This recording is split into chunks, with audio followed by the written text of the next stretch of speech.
This is a tale about a noble heart and how it changed our world forever. Elizabeth Poe was a creature of habit. She began each day at 7:13 a.m., as this was the precise moment the local news station announced the weather. Each morning the routine was the same. Feet in slippers, housecoat on and snugly tied about the waist.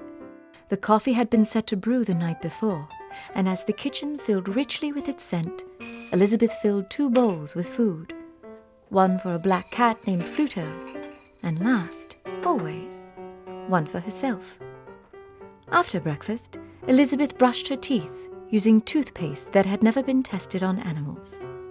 When her teeth were clean, she brushed her hair, then dressed quickly and efficiently, clothes chosen carefully to correspond with the weather report. Her routine never changed, and the day our story takes place began as any other day began. But the ending was vastly different.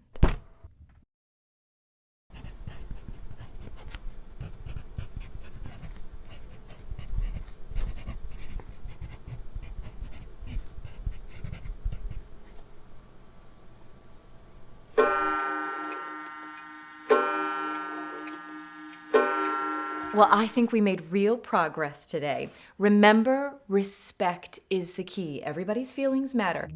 Every weekday, except Fridays, Elizabeth listened to the complaints of dogs and their owners.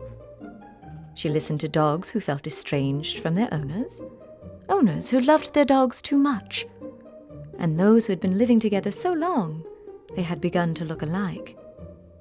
What Elizabeth noticed most through all of her listening was that very few listened well. Brutus, what is it that you need Samantha to hear? Elizabeth was an extraordinary listener. She loved nothing more than discovering the hidden meaning behind each grunt or growl of the dogs on her couch, and was never more satisfied than when understanding dawned on their owner's eyes. Brutus, great job opening up. It's that kind of honesty that will keep your relationship strong. And Samantha, excellent listening. Elizabeth was an extraordinary listener. So you can imagine her distress when she heard her main competitor call her a charlatan on national television. Elizabeth Poe is a charlatan. There is nothing real about her work.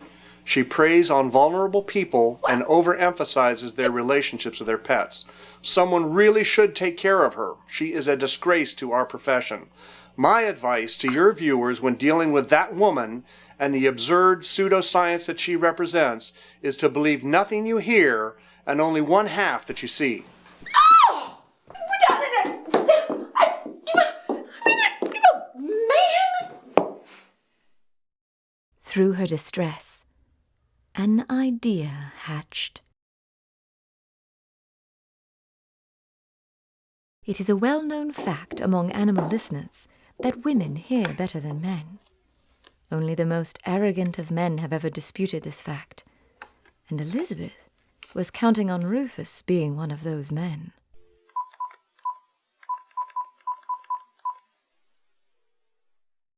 This is Dr. Griswold. Please leave a message. I don't know who you think you are going on national television and calling me a charlatan, Mr. Griswold, and I hope you don't think I'm going to let this go without a fight. If you are so convinced that I'm a phony, why don't you agree to do a national session with me and let the public decide? Remember, they won't forgive a liar. You're not getting out of this, Rufus! Call me back when you get this message. Elizabeth waited for the phone to ring. She waited for an answer to the question that hung in the air around her.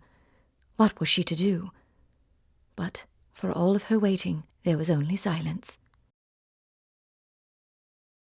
Finally, she could stand the silence no longer. Elizabeth returned to the comfort of her routine and set herself to making soup.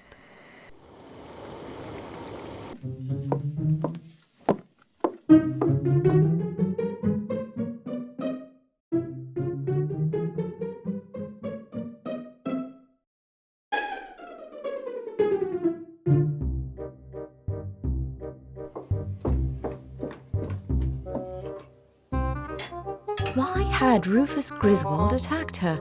Would the public believe him? And what of her clients? How many would begin to doubt her, even discontinue their sessions? How many would leave her?